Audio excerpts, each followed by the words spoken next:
Bismillahirrahmanirrahim. Alhamdulillah, wassalatu wassalamu ala rasulillah. Donc dans cette vidéo, on va continuer avec les logiciels de flowsheeting et on arrive au point 6 qui concerne le traitement des flux de recyclage.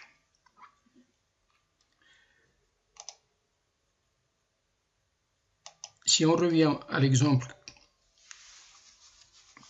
qu'on a vu la séance sur le traitement des systèmes de grande taille ou bien le partitionnement d'un flowsheet, on a vu que le partitionnement a pour but de localiser les groupes d'unités qui doivent être résolus ensemble et l'ordre de priorité, c'est-à-dire quel groupe d'unités doit être calculé avant l'autre et ainsi de suite, de telle sorte qu'on établit un ordre de priorité pour les groupes qu'on peut identifier pour un flowsheet. On avait dit aussi que le groupe d'unités devrait contenir chacun le plus petit nombre d'unités possible.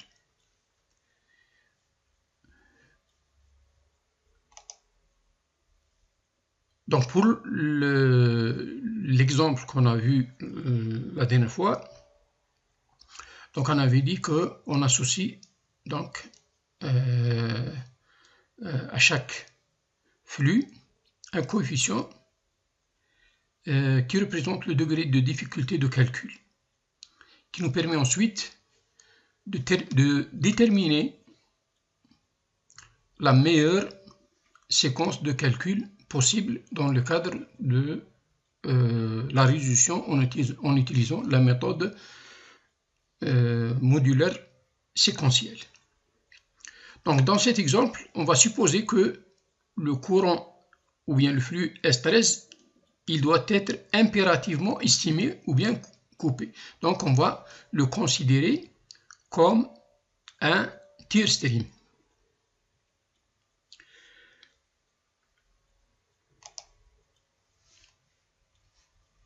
Donc vous rappelez à partir de la dernière séance qu'on avait identifié en utilisant l'algorithme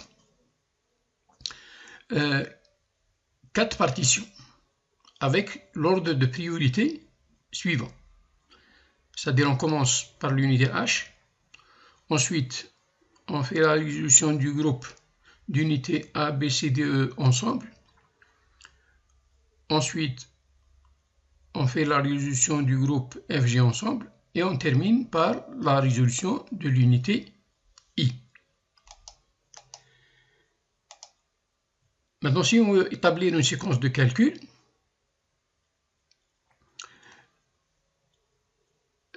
nous devons déterminer comment résoudre les groupes ou bien les partitions contenant plus d'une unité. Et généralement, les partitions qui contiennent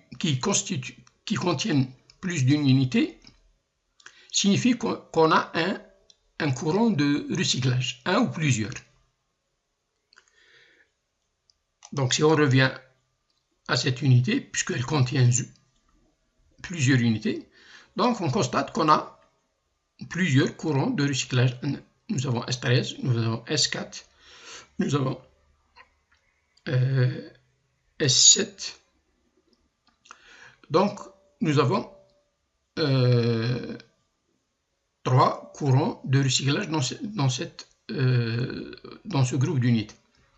Ici aussi nous avons un recyclage de G vers F. Donc S11 c'est un courant de recyclage. Donc pour résoudre une unité qui contient plus un groupe d'unités qui contient plus d'unités, ou bien une partition qui contient plus d'une unité, on doit ce qu'on appelle faire un tiering, ou bien estimer un courant. Estimer, ça veut dire donner la valeur de ce courant en termes de son degré de liberté, donc c'est-à-dire sa composition, de quoi il est composé, et ses deux conditions thermiques, température, pression, etc., ou bien deux autres conditions. Donc on estime le courant, on lui donne une valeur, on le détermine, on le spécifie si vous voulez, pour pouvoir donc calculer. Puisque c'est un courant de recyclage, on ne le connaît pas, donc on doit lui donner une estimation pour pouvoir faire le calcul de l'unité qui représente ce courant pour elle une entrée. Parce qu'on doit spécifier les flux d'entrée. Donc c'est un courant de recyclage qui n'a pas été calculé encore. Donc il constitue une entrée d'une unité qu'on va calculer, donc on doit l'estimer. En anglais, on dit tearing, et on le considère comme un tear stream, c'est-à-dire un flux estimé, un flux découpé. Donc pour l'unité FG, donc si on veut commencer par F, on doit estimer S11. Si on veut commencer le calcul de ce groupe d'unités, puisqu'il y a deux, soit on commence par F, soit on commence par G. Donc si on commence par F, on doit estimer S11. Bien sûr, le courant S9, il doit être connu puisque c'est une entrée, c'est une sortie d'une autre partition. Donc on doit estimer S11 si on commence par F, et on doit estimer S10 si on commence par l'unité G. Donc les deux séquences de calcul pour le groupe FG se présentent comme suit.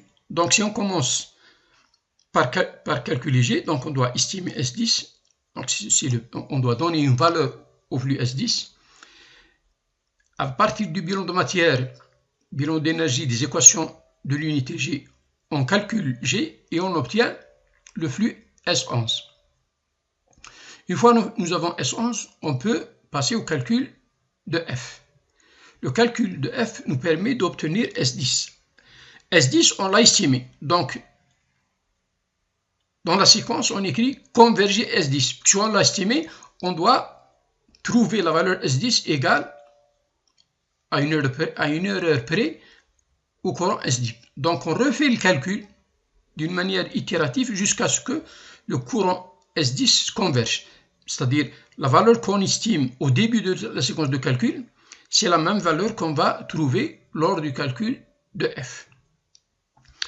L'autre séquence, on va commencer maintenant par le calcul de F. Donc, on doit estimer S11, faire le calcul de F, obtenir la valeur de S10, calculer G et converger S11. Pour la convergence, on utilise une méthode d'accélération de convergence pour faire donc converger les calculs des flux découpés ou des tear streams. Comme on va voir l'utilisation de ces méthodes, on va l'aborder dans notre prochaine vidéo. Maintenant, le groupe ABCDE, puisqu'il contient 3 flux de recyclage, offre un défi beaucoup plus important par rapport au groupe FG. Donc, dans ce groupe, nous avons dit que le flux S13 doit impérativement être estimé.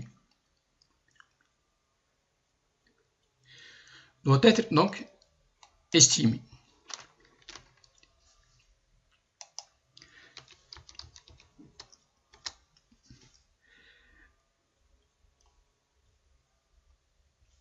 Combien de flux supplémentaires qui doivent être estimés n'est pas du tout évident. Quels sont les courants qu'on doit encore estimer, ou bien toutes les combinaisons possibles n'est pas évident. Donc, on peut voir ici, par simple examination, estimer tous les flux de recyclage, tous les flux de recyclage. Donc si on estime S4 et on estime S7, notre structure qui présente des boucles ne devient plus une structure cyclique, elle devient une structure acyclique. On n'a pas de boucle de recyclage. Maintenant, est-ce que l'estimation de S13, S4, S7, c'est la seule? On va le voir à travers les exemples, les algorithmes utilisés par les logiciels de simulateurs de procédés. Comment déterminer toutes les combinaisons possibles. Prenons par exemple, on peut choisir d'estimer ou bien découper les flux S3 et S7 en utilisant l'ordre de calcul de la figure suivante. Donc on a dit que S13 on doit l'estimer, on l'a représenté par des pointillés, et on a choisi d'estimer encore S3 et S13. Comme ça, on a éliminé toutes les boucles de recyclage. Donc notre structure devient une structure non cyclique. Il n'y a pas de recyclage, puisque ici on a découpé, donc on n'a pas d'influx qui va d'une unité vers une autre qui le devance. Donc la séquence de calcul, comment elle se présente? Donc on commence par estimer S13, tirer S13. Donc cette valeur de S13 devient connue. Donc on calcule A. Donc lorsqu'on calcule A, on obtient le courant S1 qui est l'entrée de B. Ensuite, B, on ne peut pas calculer B puisque S4 c'est inconnu. Maintenant, puisqu'on a estimé ou bien découpé S3 et S7 qui sont des entrées de l'unité C, donc on peut calculer C. Donc notre séquence de calcul, estimer S3, estimer S7, donc si flux devient connu, donc on peut calculer C. Après le calcul de C, on obtient S13, S5, S6. S13, c'est un courant qu'on a déjà estimé. Donc, on le fait converger. Donc, on fait converger S13. C'est-à-dire, on revient au calcul de A jusqu'à ce que la valeur qu'on estime, c'est la valeur qu'on trouve après le calcul de C. Une fois qu'on a fait converger le flux S13, alors on obtient la valeur du flux S5 et du flux S6. Donc maintenant, nous avons calculé A et nous avons calculé C. Maintenant, quelle est l'unité qu'on peut maintenant calculer?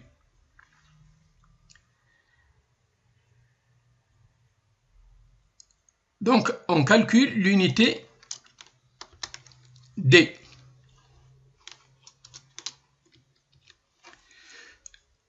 Puisque D,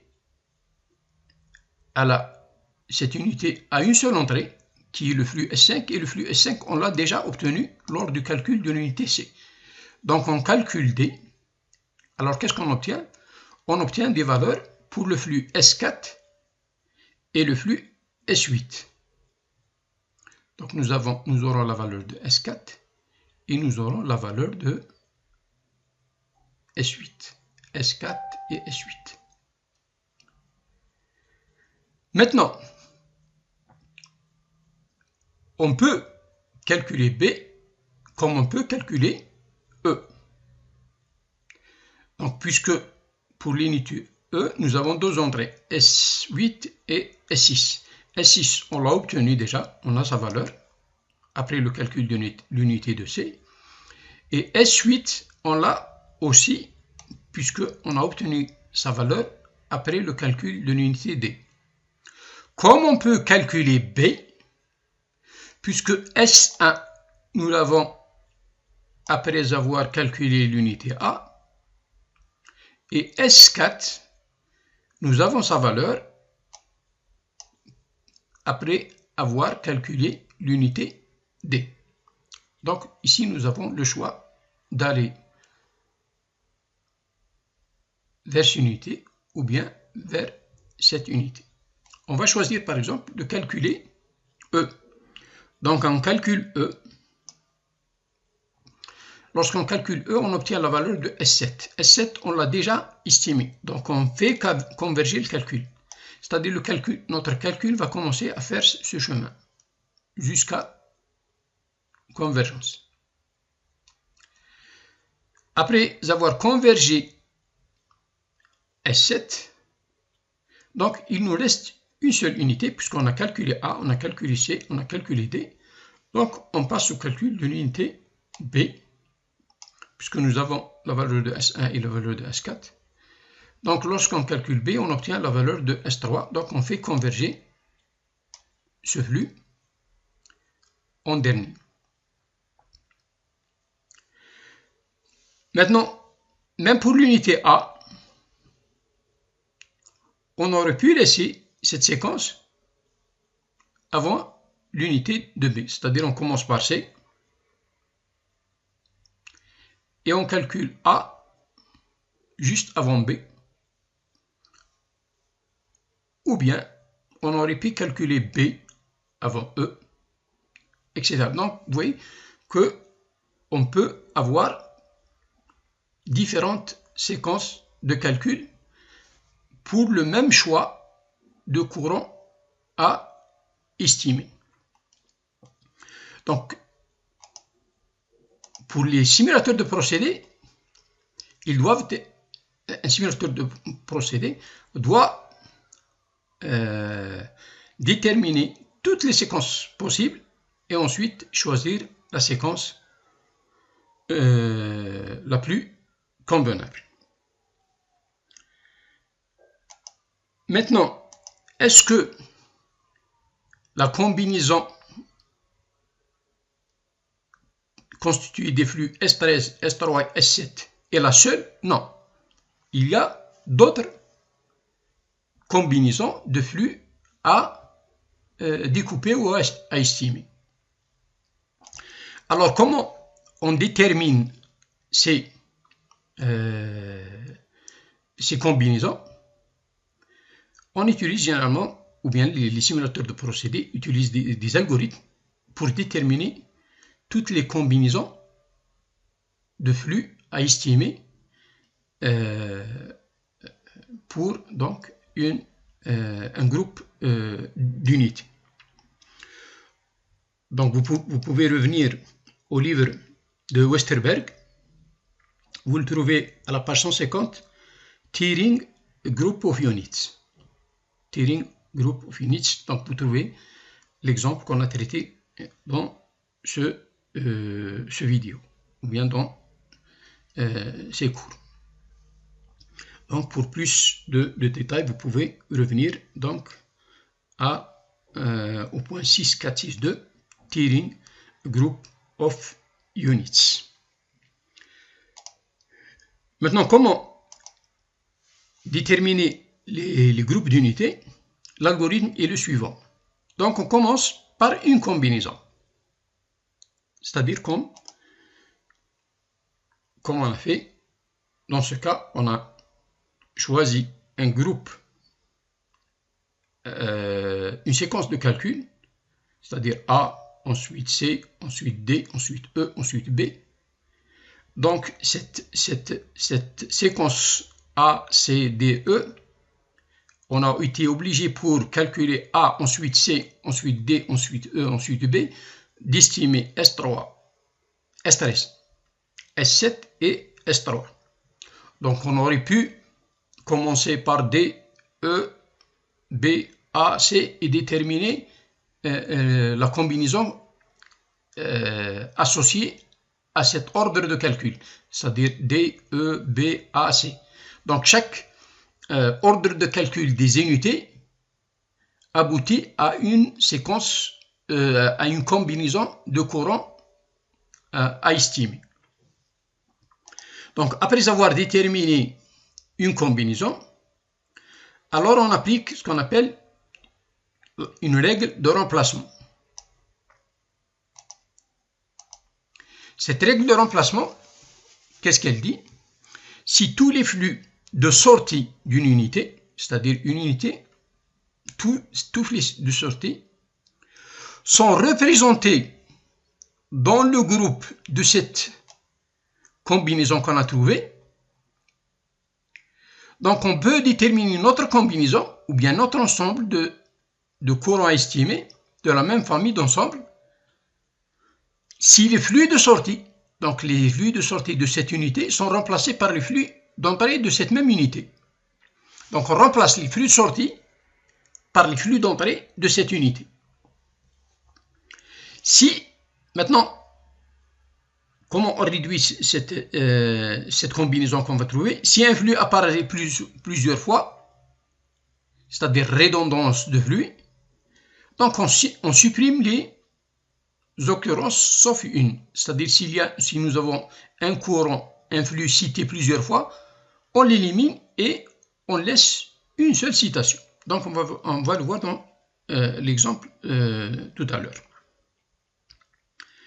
La famille avec flux donc répété, c'est une famille ou c'est une combinaison redondante, c'est-à-dire un flux, il est cité plus d'une fois.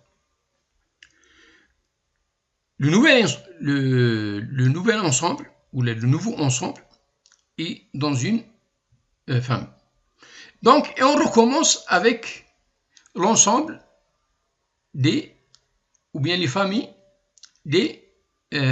obtenus des courants à estimer. Donc, on va traduire cet algorithme par un exemple. Donc, cet algorithme de Abday-Greens, je vous ai dit que vous le trouvez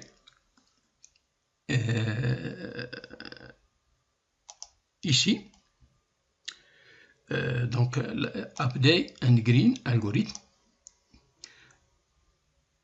Donc, ces 4 règles sont appliquées pour déterminer donc toutes les combinaisons possibles. Donc, comment on détermine ça? Donc, nous avons trouvé une combinaison qui est S13, S7, S3. On va démarrer à partir de cette combinaison, S3, S7. Maintenant, on va établir un tableau d'entrée et de sortie. Donc, on dresse les unités et on écrit les entrées et les sorties de cette unité. Donc, uniquement les entrées et sorties entre les mêmes unités. Les entrées qui proviennent de l'extérieur, on ne va pas les considérer.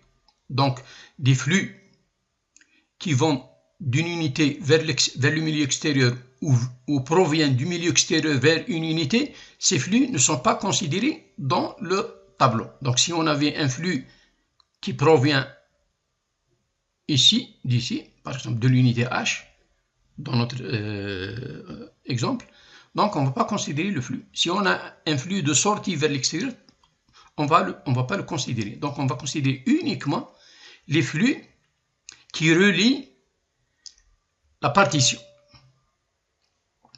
Donc pour A, nous avons la sortie S1, l'entrée S13. Pour B, nous avons l'entrée c'est S1 et S4 et la sortie c'est S3. Pour l'unité C, nous avons 3 sorties, S5, S6 et S13. Et nous avons une seule entrée nous avons 2 entrées, S3 et S7. Pour l'unité D, nous avons 2 sorties, S4 et S8, et nous avons une seule entrée, S5. Pour l'unité E, nous avons 2 entrées, S6 et S8, et nous avons une seule sortie, S.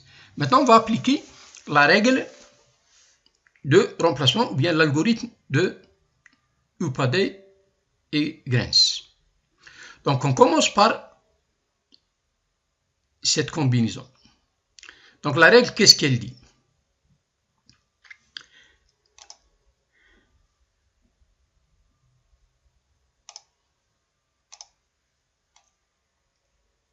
Si tous les flux de sortie d'une unité sont représentés dans un groupe d'ensemble d'unités, donc un nouveau ensemble sera produit si les flux de sortie sont remplacés par les flux d'entrée.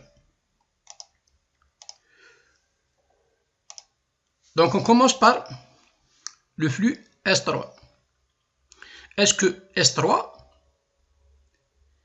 c'est une sortie d'une unité? Donc on va au tableau. Donc on trouve ici que S3, c'est une sortie de l'unité B. Donc maintenant, si on remplace S3 par les flux d'entrée, on obtient une nouvelle combinaison. Donc ici, on va remplacer S3. Donc on obtient une nouvelle combinaison S1, S4, S7, S13. Donc on a remplacé S3 par S1, S4. Donc S1, S4, les flux remplacés, qui ont remplacé S3, et les flux que nous avons au début, S7 et S13. Maintenant, on refait la même chose avec la combinaison qu'on a obtenue.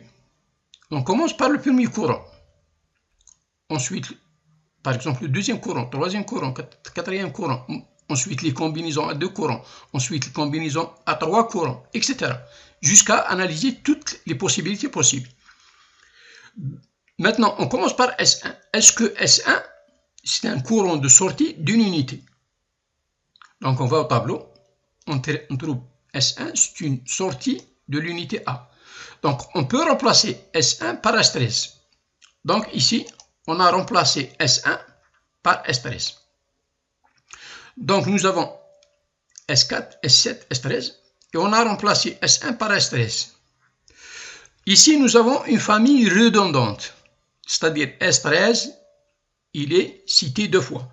Donc, ici, on supprime, si un flux apparaît plusieurs fois, redondance de flux, dans l'ensemble de TS, supprimer toutes les occurrences sauf une. Donc, nous avons 2 fois S13, donc on va éliminer une. Donc, et il reste S4, S7, S13. Maintenant, on vient à cette unité. Est-ce que S4 apparaît comme sortie? Donc ici, on n'a pas S4 comme sortie. S4, il est avec S8. Donc on ne peut pas le considérer comme un ensemble de sorties. Donc S4, on ne peut pas le remplacer. S7. Est-ce que S7, c'est une sortie d'une unité? Donc oui, S7, c'est une sortie de l'unité E. Donc on peut le remplacer avec S6, S8. Donc on remplace S7 avec S6, S8. Donc on obtient une nouvelle combinaison. S4, S8, S6, S8. Donc remplace S7 et S13. Donc S4 et S13 sont des flux de la combinaison avec laquelle démarrer. Et on a remplacé S7 par les flux de sortie de l'unité E. Donc on a obtenu S4, S6, S8, S13. Maintenant, S4 n'est pas une sortie. S6 n'est pas une sortie. S13 n'est pas une sortie. Donc il n'y a pas un seul courant qu'on peut remplacer. Maintenant, les combinaisons à 2. Est-ce que S4 avec S6 c'est une sortie? Non. Est-ce que S4 avec S8 c'est une sortie? Oui. S4 avec S8 c'est une sortie de l'unité D. Donc on peut le remplacer avec l'entrée de cette unité qui est S5. Donc on remplace S4 et S8 par S5. Donc on obtient une nouvelle combinaison. S5, S6, S13. Maintenant, est-ce que S5? Non. S6? Non. S13 tout seul? Non. Combinaison à 2, S5, S6? Non. S5, S13? Non. S6, S13? Non. Combinaison à 3, est-ce que S5 avec S6 avec S13 sont une sortie d'une unité? Oui. S5, S6 avec S13 sont les courants de sortie de cette unité. Donc on peut les remplacer avec les flux d'entrée de cette unité qui est ici. Donc on remplace S5, S6, S13 par S3, S7. Donc on a obtenu une nouvelle combinaison possible. Maintenant, pour S3, S7, on commence par le flux S3. Est-ce que S3, c'est un flux de sortie à une unité? Donc oui, S3, c'est le seul courant de sortie d'une unité. Donc on peut le remplacer avec son entrée. Donc on remplace S3 par les entrées S1, S4. Donc on obtient une nouvelle combinaison S1, S4, S7. Maintenant, S7. Est-ce que S7, c'est un courant de sortie d'une unité? Oui. Donc on peut le remplacer par les courants d'entrée. Donc S7 est remplacé par S8, S6. Donc on obtient S3 et on a remplacé S7 par S6, S8. Donc on obtient S3, S6, S8. Maintenant on vient à cette combinaison. Est-ce que S1 c'est une sortie? Oui, S1 c'est une sortie d'unité A. Donc on peut le remplacer avec S13. Donc on obtient S4, S7 et S1 on l'a remplacé par S13. S4, S7, S13, on l'a déjà trouvé ici. Donc cette unité, c'est une séquence répétée. On n'a pas besoin de la développer davantage. Donc on arrête ici, puisqu'on a déjà développé cette combinaison.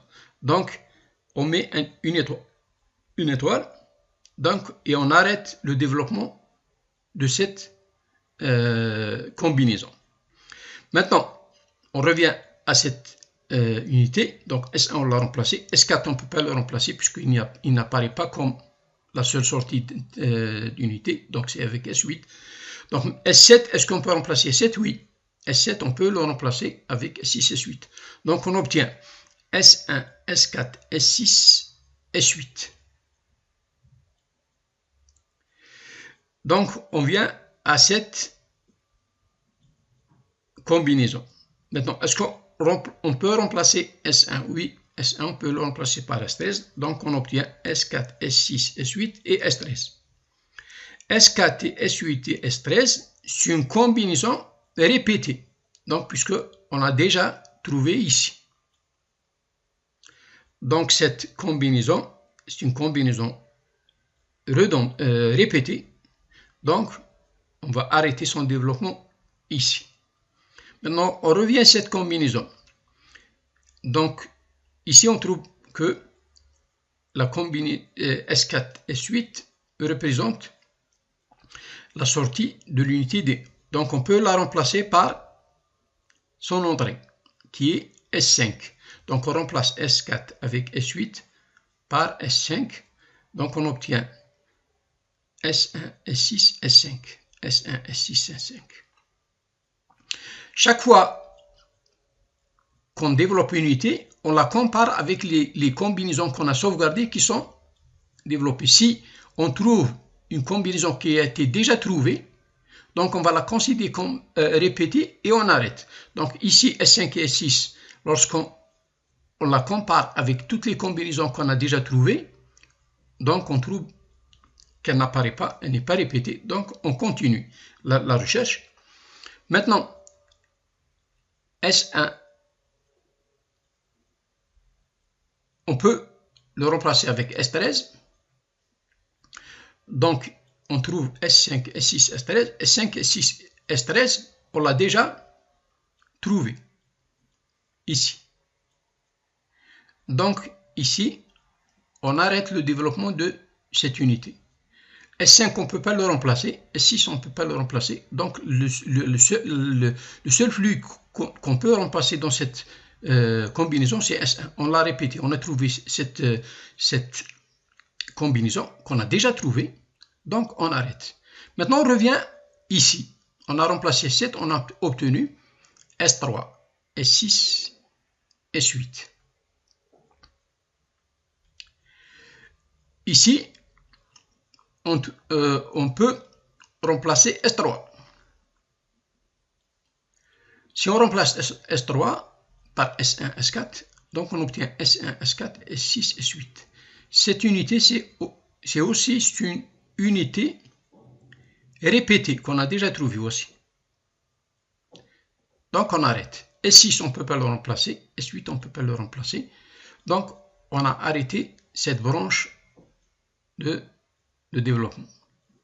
Maintenant on revient à cette branche, à ces deux branches.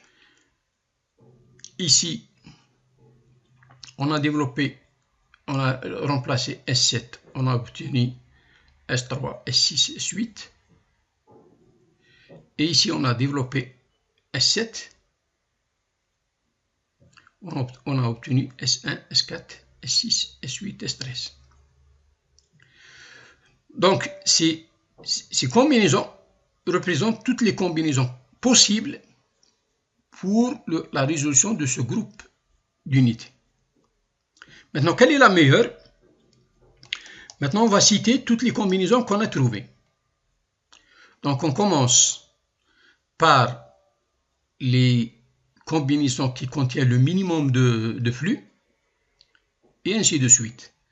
Donc, pour les combinaisons à deux flux, on a une seule combinaison, c'est la combinaison S3, S7. Donc, on peut la barrer et on la cite ici. Ensuite, les combinaisons A3. Donc, nous avons S3, S7, S13. Nous avons S4, S7, S13, puisque ici S13 on l'a supprimé, c'est une famille redondante. Nous avons S5, S6, S13. Nous avons S1, S4, S7. Nous avons S3, S6, S8. Et nous avons S1, S5, S6. Donc, nous avons 1, 2, 3, 4, 5, 6 combinaisons à 3 flux. Pour les combinaisons à 4 flux, donc nous avons S1, S4, S7, S13, S3, S6, S8, S13, S4, S6, S8, S13, S1, S4, S6, S8,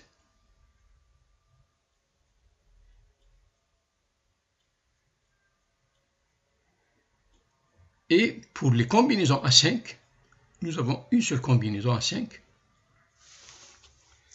S1, S1, S4, S6, S8, S13.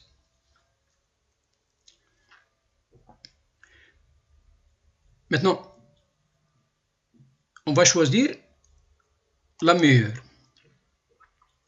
La meilleure, on va la choisir sur la base de la somme des coefficients de degré de difficulté du courant.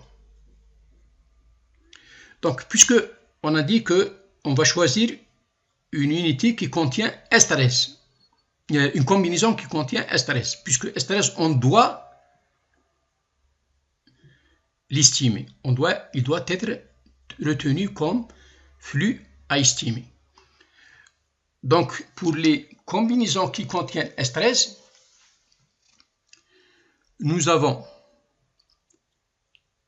cette combinaison, cette combinaison, cette combinaison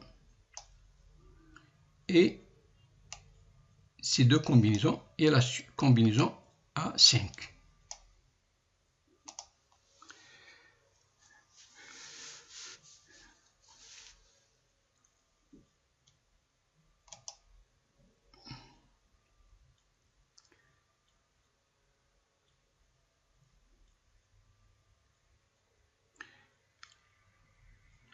Cette combinaison, on ne peut pas la retenir puisqu'elle est absorbée par cette unité. Donc, elle contient un courant plus, c'est-à-dire le courant S3 et S7 suffit pour rendre la structure acyclique. Donc, S13 ici, il est en plus. Pour ces deux, nous avons S1, S4, S7. Ici, S13, il est en plus. Donc, on ne va pas retenir cette combinaison. Et pour celle-ci, S3, S6, S8, ça suffit. Donc, S13 ici, il est en plus. Puisque ces trois flux suffit pour rendre la structure acyclique. Donc, si on utilise un courant en plus, donc, on ne va pas se trouver avec une séquence, une combinaison optimale. Ici, la même chose, puisque S1, S4, S6, S8, ou bien S1, S4, S7, S1, S4,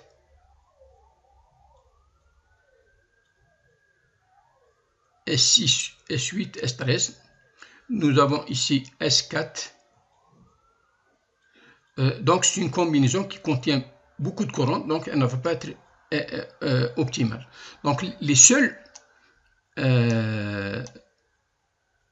combinaisons retenues sont celles-ci.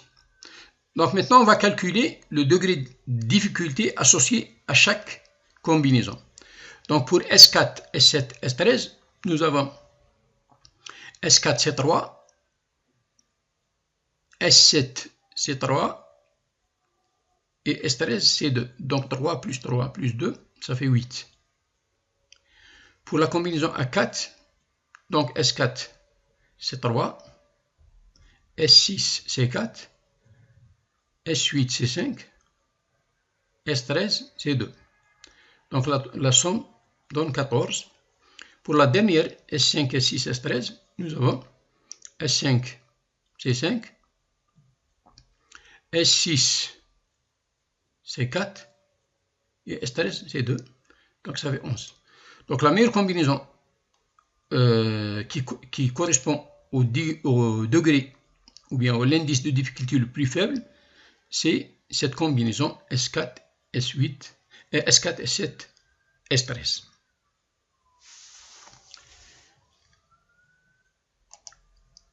Donc la séquence de calcul qui correspond à cette combinaison, donc puisque on utilise S13, donc on estime, on découpe S13, on calcule A, on obtient S1. Donc on estime S4, S1 avec S4, on peut calculer B, donc on obtient S3. On estime le courant 7, hein, donc il est découpé ici. S3 avec S7 connu, S3 donc c'est connu, S7 on l'a estimé, donc on peut calculer C. Lorsqu'on calcule C, on obtient S13, S5, S6. S13 on l'a déjà estimé, donc on fait converger S13. Après convergence de S13, on obtient les flux S5, S6 et S13. S5, S6 et S13. Donc maintenant, nous avons S5, donc on peut calculer D. Lorsqu'on calcule D, on obtient la valeur de S4. S4, on l'a estimé, donc on fait converger S4 et on obtient le flux S8. Donc le flux S6 avec le flux S8 nous permet de calculer l'unité E. Et lorsqu'on calcule l'unité E, on obtient 7 qu'on a déjà estimé. Donc on fait converger.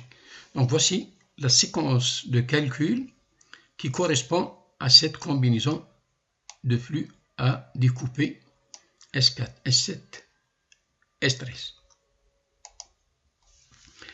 Maintenant, pour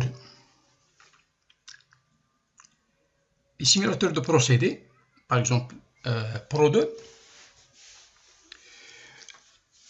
on détermine la séquence de calcul en utilisant cette icône, Calculation Sequence, ou bien à partir du Input, Calculation Sequence, séquence de calcul. Pro2 propose trois méthodes pour choisir l'ordre de calcul. Donc, soit le choix par défaut, c'est le choix minimum tier streams. Ce que ça veut dire, c'est-à-dire il choisit la séquence qui correspond au nombre minimum de flux à estimer. Une parmi les combinaisons qui contiennent le minimum de flux à estimer. Par exemple, ici, pour ce cas, nous avons cette combinaison qui contient le minimum. Donc, si on avait cet exemple, nombre 2, il aurait choisi pour ce groupe d'unités cette combinaison. Minimum tier streams. Donc, cette combinaison contient le minimum de flux à estimer. Donc, voici ce que veut dire minimum tier streams, c'est-à-dire la séquence, la combinaison qui contient, ou bien la séquence de calcul qui correspond à la combinaison qui contient le minimum de flux à estimer. Ou bien alternate, ceci, il choisit la séquence qui correspond à l'ordre utilisé dans le dessin du flowsheet. Donc le Pro 2, il sauvegarde l'ordre avec lequel on a dessiné le flowsheet. Donc l'unité qui a été posée la première, elle serait calculée la première, etc. C'est-à-dire dans l'ordre de dessin. Donc si on dessine une unité avant une autre, donc cette unité dessinée avant, elle sera calculée avant l'unité qui vient après. Ou bien vous avez un troisième choix, explicitly defined by the user. C'est-à-dire la séquence qui correspond, qui est définie explicitement par l'utilisateur. C'est l'utilisateur qui dit quelle est la première, quelle est l'unité la deuxième, etc. Donc on va voir par exemple un exemple.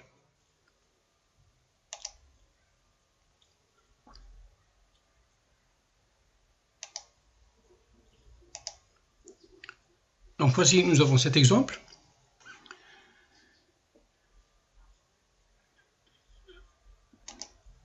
Donc on constate ici que la combinaison qui correspond au nombre minimum de flux à estimer, c'est cet ordre. Donc cette unité, ensuite Rx3, ensuite E3, etc. Donc on commence par feed par exemple. Donc feed, c'est ce flux, c'est cette unité. Etc.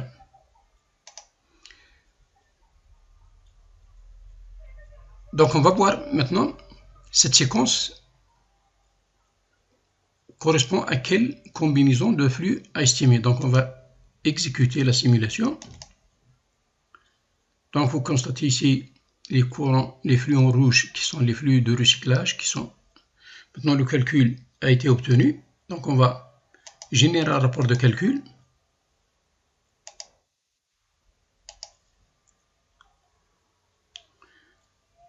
Donc voici notre rapport de calcul.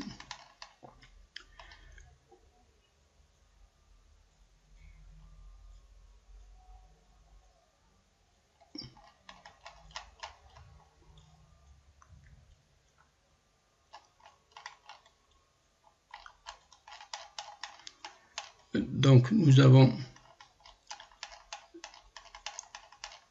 résumé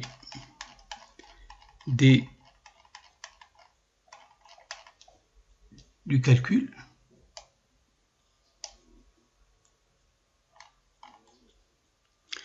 Calculation sequence and recycles. Donc on cherche, donc c'est la table des matières des rapports de calcul. Donc on va chercher séquence de calcul. Donc, calculation sequence. Donc, c'est la séquence qui a été trouvée ici par le simulateur de procédé. Donc, feed, RX3, E3, D1, etc.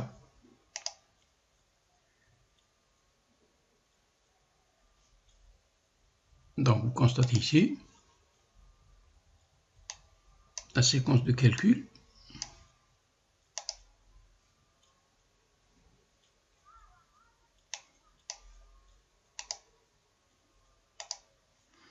Feed, RX3, E3, feed, RX3, E3, etc. Donc, cette séquence de calcul qui contient 18 unités, 1 jusqu'à 18, avec cet ordre. Donc, elle correspond à la combinaison de courants à estimer, tier streams, 7S, 11 et 7. Donc 7S, 11 et 7. Donc si vous allez ici, donc 7S, 11 et 7, vous cherchez les courants, S7, S11 et 7S, c'est celui-là, 11,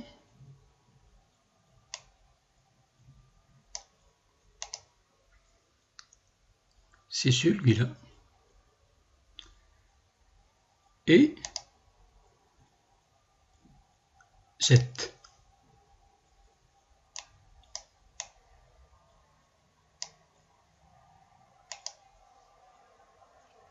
C'est celui-là. Donc si vos estimations de ce courant SS et ce courant auront la structure acyclique. C'est la combinaison qui contient le minimum. Elle n'est pas le seul, mais le simulateur il a choisi cette combinaison. Maintenant, je vais vous montrer comment on change l'ordre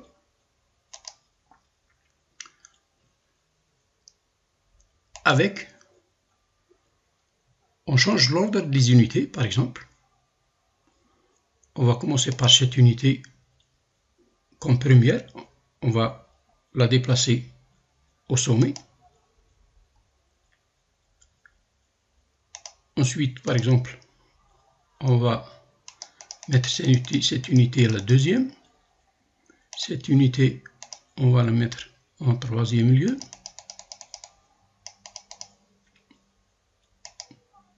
Et on fait le calcul. Donc, il nous donne une erreur, c'est-à-dire on peut pas choisir cet ordre de calcul. Donc, on va changer. On va dire alternate. C'est l'ordre avec lequel les courants ont été, les unités ont été installées.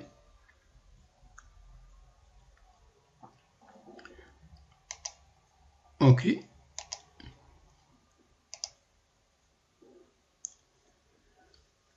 Donc cet ordre, c'est le même avec lequel on a trouvé le minimum de courant à c'est-à-dire qui correspond à minimum tier streams. Donc peut-être on peut changer uniquement pour vous montrer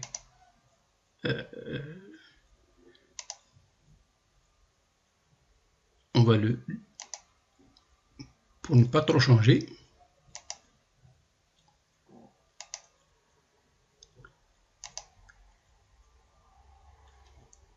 Maintenant, on va voir, par exemple,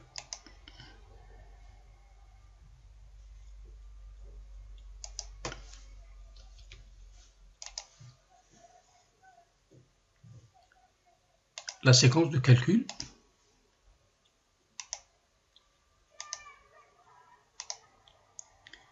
Donc cette séquence de calcul, on a changé. Au lieu de RX3, on a mis E3 en deuxième lieu. Cette séquence a fait augmenter le nombre de flux à estimer. Donc nous avons 12, 7S11, c'est-à-dire on a ajouté en plus 12.